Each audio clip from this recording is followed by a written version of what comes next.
ایک انسان جب اپنے تقویٰ پر، اپنے عمل پر قناعت کر لیتا ہے تو یہ اس کے زوال کی شروعات ہوتی ہے، یہ اس کی بے عملی کی شروعات ہوتی ہے۔ آدمی بے عمل کب بنتا ہے؟ جب وہ اپنے عمل پر قناعت کر لیتا ہے۔ بس قناعت زوال کی شروعات ہوتی ہے، چاہے وہ علم کے اعتبار سے ہو یا عمل کے اعتبار سے۔ قناعت زوال کی شروعات ہے۔ علم و عمل میں قناعت کبھی نہیں ہے، اسی لیے اللہ نے کیا دکھایا؟ وَقُلْ رَبِّ زِدْنِي عِلْمًا، اے نبی آپ دعا کیجیے اے میرے رب میرے علم میں زیادتی دے، رکنا نہیں ہے، آگے بڑھنا ہے۔ عمل کے اعتبار سے میں نے بہت عمل کیا، میں نے جوانی میں حج کیا، میں نے اپنی جوانی میں لوگوں کو بہت دین کی دعوت دی، ایک زمانے سے میں کر رہا ہوں، جب تم نہیں تھے تب سے میں دین پر عمل کر رہا ہوں، آج تم لوگ 4 دن ہوئے، آج جمعہ 8 دن ہوئے، تم عمل کر رہے ہو، میں تو بچپن سے کر رہا ہوں۔ بعض اوقات ایک انسان اپنے عمل پر قناعت کر لیتا ہے، اپنے ماضی کو، اپنے ماضی کے عمل کو اپنے حال کی بے عملی کے لیے ڈھال بنا لیتا ہے۔ میں نے بہت کیا ہوں، یعنی آج اگر نہیں کرے گا تو چلے گا، نہیں، موت تک کرنا ہے۔ اللہ تعالیٰ نے کیا فرمایا؟ وَاعْبُدْ رَبَّكَ حَتَّى يَأْتِيَكَ الْيَقِينُ، اے نبی اپنے رب کی عبادت کرتے رہیں یہاں تک کہ آپ کو یقین آ جائے، یعنی یہاں تک کہ آپ کو موت آ جائے۔ آدمی کو موت تک عمل کرتے رہنا چاہیے اور اپنے علم پر یا اپنے عمل پر قناعت نہیں کرنا چاہیے۔ اللہ تعالیٰ ہم سب کو عمل کی توفیق عطا فرمائے اور علم کے ساتھ ساتھ عمل والا بنائے۔ ایک چیز بھی دین کی طریقہ، اور اس میں لذت ہے، اس میں نہ صرف علم کی حفاظت اور بقا ہے بلکہ علم میں برکت اور انسان کے دل کا سکون ہوتا ہے۔ دیکھیے انسان کی، یاد رکھیں میری بات کو، انسان کی بے چینی کا مدار علم کی مخالفت پر ہے۔ میری بات کو زندگی بھر یاد رکھیں اس کو۔ انسان کے دل میں جتنا سٹریس، جتنی بے چینی، گھبراہٹ، ٹینشن وغیرہ جو بھی ہوتا ہے، اس کا ایک بہت بڑا سبب ہے اپنے اصولوں سے ہٹنا۔ جس قدر آپ اپنی معلومات سے ہٹیں گے اتنی بے چینی آپ کی بڑھے گی۔ کیوں؟ اندر احساس جرم پیدا ہوگا، میں صحیح نہیں چل رہا، میں غلط جا رہا ہوں۔ کیوں؟ کیسے معلوم پڑا؟ آپ کا علم اور آپ کے عمل میں جھگڑا شروع ہو گیا ہے۔ دونوں میں اگر مطابقت ہے زندگی میں سکون ہوگا۔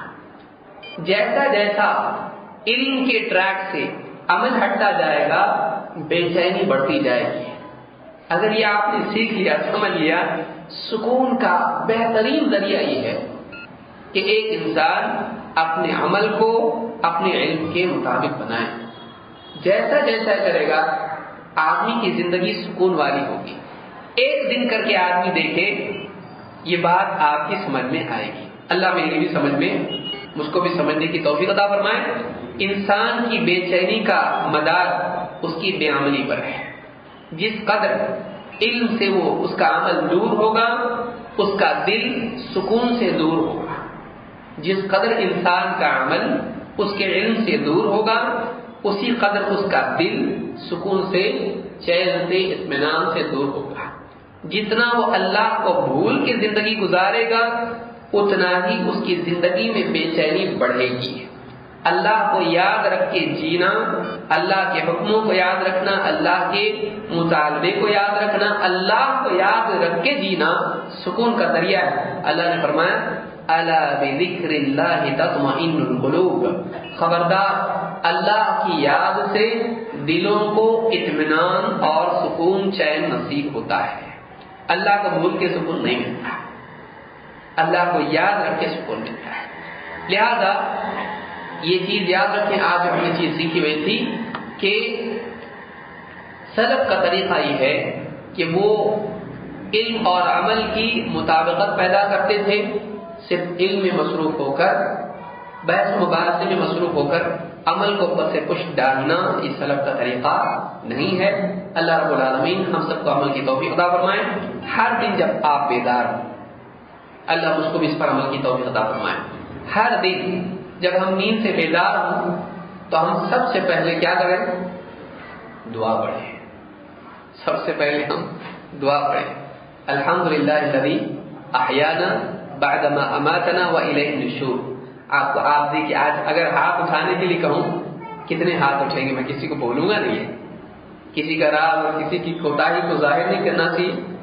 آج بھی سوچے، آج ہم صبح اٹھے، نیند سے بیدار ہوئے، ہمیں سے جن کو یہ دعا معلوم نہیں چھوڑو، ان کا تو حال ہی چھوڑ دو آپ۔ جتنے لوگوں کو یہ دعا یاد ہے، کیوں یاد کی تھی اس کو؟ کیوں یاد کیا تھا ہم نے اس دعا کو؟ عمل کے لیے یاد کیا تھا۔ تو کیا آج ہم نے نیند سے بیدار ہونے کے بعد پہلا جملہ ہماری زبان سے یہ نکلا؟ اگر نہیں نکلا ہے تو ہم کیا کر رہے ہیں؟ ہم کیا کر رہے ہیں؟ یعنی ہم اپنی زندگی علم کے مطابق نہیں جی رہے ہیں۔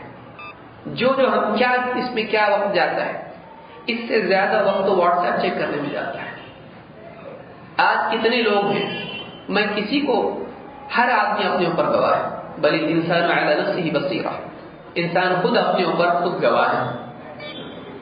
آج ہم میں سے کتنے لوگ ہیں نیند سے بیدار ہوئے، سب سے پہلا کام انہوں نے فون اٹھایا اور چیک کیا کتنے مس کال ہیں، کتنے ایس ایم ایس ہیں، کتنے واٹس ایپ پہ مجھ کو میسج آئے ہیں۔ کتنے لوگ ہیں؟ اور کتنے لوگ ہیں جنہوں نے نیند سے اٹھنے کے بعد میں دعا سب سے پہلے پڑھی، الحمدللہ الذی احیانا بعدما اماتنا۔ کتنے لوگ ہیں جن کو یہ دعا کچھ سالوں پہلے یاد تھی لیکن آج یاد نہیں ہے؟ کتنے لوگ ہیں جن کو یاد نہ ہونے کی وجہ خراب یادداشت نہیں ہے، ان کو یاد ہوتا لیکن عمل نہ کرنے کی وجہ سے اس کو بھول گئے۔ آج غور کریں ایسا کیوں ہو رہا ہے؟ بے عملی، چھوٹی چھوٹی چیزیں ہیں، اس میں بہت طاقت، بہت محنت، کچھ خرچہ نہیں، لیکن آدمی اس پر عمل نہیں کرتا ہے اور وہ عمل زندگی سے نکل جاتا ہے۔ اگر یہ دعا آپ یاد رکھیں، آج آپ پرسنالٹی ڈیولپمنٹ پہ کتابیں پڑھیں گے، اگر آپ کو ملے گا کہ ایک انسان جب نیند سے بیدار ہو تو آج کے نئے دن کو ایک نئی اپرچونٹی سمجھے کہ آج کا دن اس کو ملا ہے، نئے جذبے کے ساتھ، پھرتی کے ساتھ وہ جاگے اور آج کے دن کو خوشی کے ساتھ اس کا استقبال کرے، اور بہت ساری چیزیں ہیں، اسٹریس مینجمنٹ، ہیپینس پروجیکٹ، اور یہ فلاں ساری اس طرح کی چیزیں آپ دیکھیں گے جو آج ویسٹرن کنٹریز میں اس لٹریچر میں آپ کو ملے گا۔ بے چینی سے نجات کیسے، کہ نیا دن ہے، نئی پھرتی کے ساتھ میں، خوشی کے ساتھ میں اس کا سواگت کریں۔ آپ دعا پڑھیے، دعا کا مطلب کیا ہے؟ تمام تعریف اللہ کے لیے ہے جس نے ہم کو موت کے بعد ایک اور زندگی دی ہے اور پلٹ کے اللہ ہی کے پاس جانا ہے۔ یہ دعا ہم کو سکھا رہی کہ مسلمان جب نیند سے بیدار ہو تو وہ شکر کے جذبے کے ساتھ بیدار ہو۔ ساری پرسنالٹی ڈیولپمنٹ سنتوں میں ہوئی، کہاں جا رہے ہیں آپ؟ دائیں بائیں، پیچھے تو مت جاؤ بالکل۔ ساری شخصیت سازی یہ سنت میں ہے، نبی کریم صلی اللہ علیہ وسلم کی سنتوں میں۔ تمام تعریف اللہ کے لیے ہے جس نے موت کے بعد ایک اور زندگی دی۔ تو مسلمان کا ایٹیٹیوڈ کیا ہونا چاہیے؟ میں مر گیا تھا اور ایسے ہی مر جاتا تو ڈائریکٹ قیامت کے دن اٹھتا، لیکن دیکھو اللہ کا احسان ہے، اللہ نے ایک دن اور دیا ہے۔ کل میں گناہگار تھا، آج توبہ کر لے۔ کل کچھ عمل میرے چھوٹ گئے ہیں، آج عمل کر کے آ۔